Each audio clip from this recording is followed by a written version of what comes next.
book writers. I'm Pam Calvert, author of many children's picture books and stories, and welcome to another episode of Picture Book University. Today's topic is conflict. This is something that people have a lot of struggles with, and all the manuscripts that I see over the year, this is probably one of the number one things that people have trouble with, and there's a lot of nuance to conflict. And if you can get your conflict correct, that can really help sell your book. For today's lesson, I'm going to be talking to you about a character storybook, something that you're going to be following along with a character, and it's going to have a nice story arc and a climax and a resolution. For your first thing that you need to think about is, what does your character want? And this need that's inside your character has to be compelling enough that we are going to want to care. I want you to ask these questions. Number one, is it compelling? Number two, would a child care about this problem? Or is it you inserting yourself? With a child, you have to get on a child's level in conflict. And so you have to think about, okay, what would a child care about? What is the conflict that they see throughout the day? It has nothing to do with, like, let's say money problems. Kids don't care about money. They really don't. That is not a part of their world. So you really need to look and make sure you're not inserting yourself into the conflict. Another thing you need to think about is there enough conflict in your book? In picture books, a rule of three is something that you'll notice and over time when you start studying books. It's just something that is a kind of a completion in a book. So usually there are three major conflicts. First, there's an overarching conflict, but then there's probably two more really bad conflicts, but within each of the conflicts, there might be three more conflicts. So usually when you look at a book, you might have at least 9 conflicts. They could be smaller or escalating conflicts, but you need to have big conflicts and they need to be escalating, get you up to that climax, like the big thing right before the gear shift that makes your character know what they need to do to solve the problem. Another thing you need to think about, and this has to do with character and would be good in a character workshop, but I'm just going to throw it out here because character and conflict go hand in hand, is, did your main character grow and change by the end? So the very best books always have characters growing and changing. Another thing you need to think about with conflict is, usually in really good picture books, your main character is going to go through an external struggle, external conflict, and an internal conflict. So there has to be a depth. Now, a lot of books that I see, the manuscripts that I see, their characters don't have any internal struggle. They have a lot of external struggle going on, but there isn't the internal. And the internal is what will captivate your reader. That will give them an emotional connection. It needs to be something that a kid would be conflicted about. So let's do some examples. I'm going to pull out Flash because his internal and external conflicts are very apparent. We are going to see that he's all happy in the beginning of the book. He's a happy-go-lucky fire truck ready for the day. It's his first day on the job, so everything's okay, right? But then what happens is, the external conflict is we have some fire. So he is going to be on the job and he's going to be ready to go. And when he goes, oh no, he's too small to do the job. He has 3 main big problems and then he just can't do it.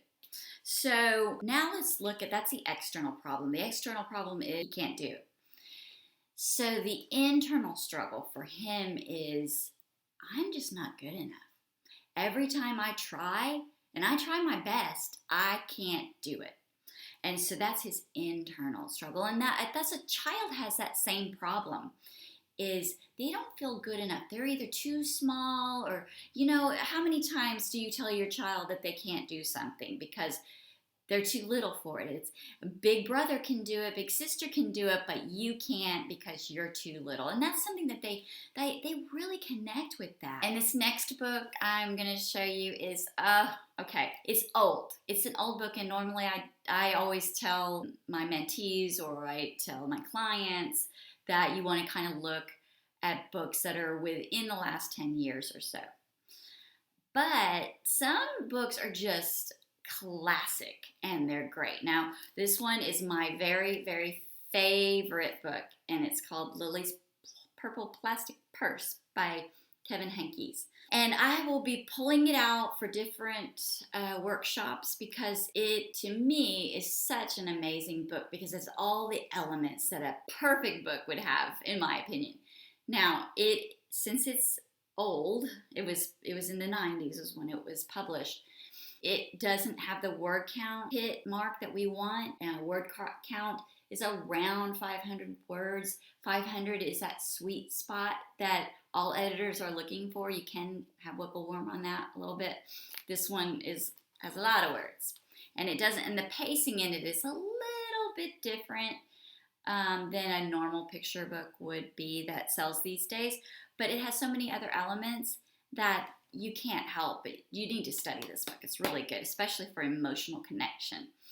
The external conflict is Lily. She's this, I'd say she is just this vivacious character, and she just gets so excited about everything. She's just a child, that's all happy. So here he sets it up to where she loves her teacher, she loves her class, she loves everything. Her life is perfect. And she gets this new purple plastic purse, and she's so excited that she gets to go to show and tell. Now, look at this. This is a child's life, right? She gets something that her favorite. This is her favorite thing. To an adult, we don't care about a purse. That's not life and death to us. But to a little child, a purple plastic purse is so amazing and important to her.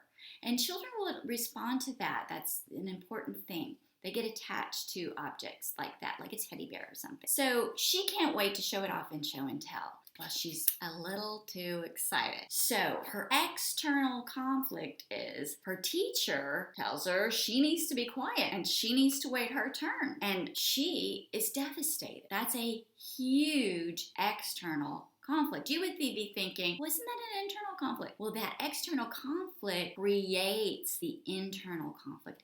And the huge internal conflict is that her very favorite teacher, who she put up on this pedestal, embarrassed her in front of the whole class.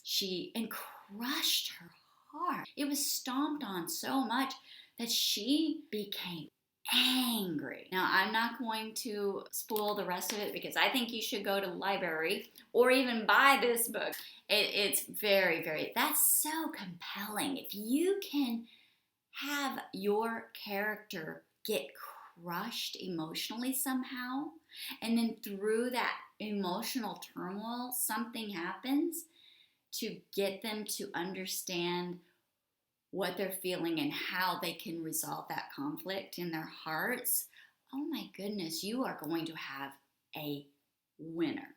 Now, you can't get it too complex, because that's when it goes from picture book into middle grade novel or even chapter book.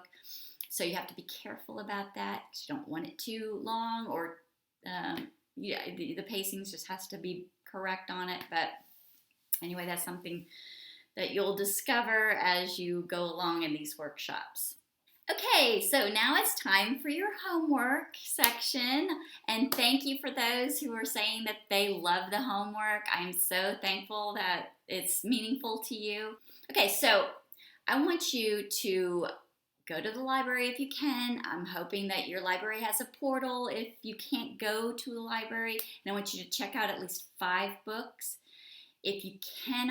If there is no portal, if there is no library available, take the 5 books or the 10 books that we've been studying and go over this lesson with those books. I want you to find out what each character wants. They have a need, so you're going to find out that. I want you to see what the conflicts are. I want you to outline the conflicts. See if you can see a pattern with conflicts. Do you see the rule of 3 with the conflicts? I want you to look to see if conflict is something that a child would care about, or is it something a parent would care about? Did the character grow and change by the end of the book? Next, I want you to identify the external conflict and then the internal conflict.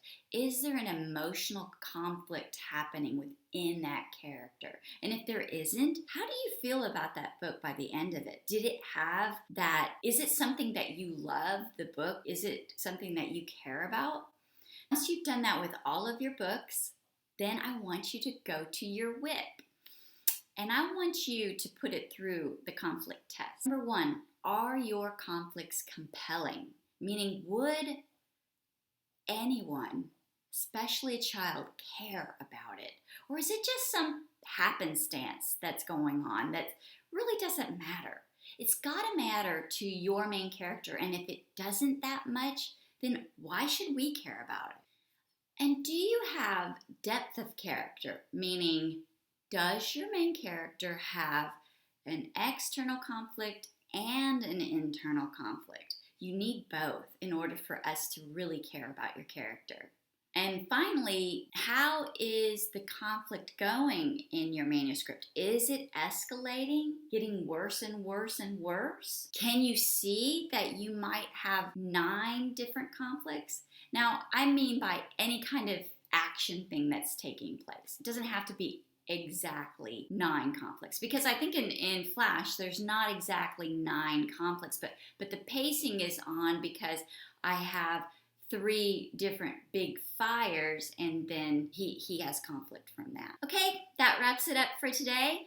I really would love for you to give me any questions that you have about this. Write them down in the comments below. And there are a lot of questions that you've had already, and I'm going to address a lot of those on Friday. So don't be shy about it. Give me those questions. Also, if you have been working on your manuscript, and let's say this conflict thing really helped your WIP, then shoot me 2 pages, the first 2 pages. You don't even have to be a full page. Give me a scene of what, maybe a conflict or maybe 2 conflicts that happened, and what happened in the original. I want to see that, and then how you made it change to make it even more impactful. Or maybe you didn't have an internal conflict, but then after you revise, now you have one. So you can do that, something like that, and shoot it over to me. Attach it in Microsoft Word to pbuniversity100@gmail.com. Then I will try to go over it the following Friday. If I don't get it in time, I'll do it on the next Friday. We'll just see you next Friday, okay? Bye.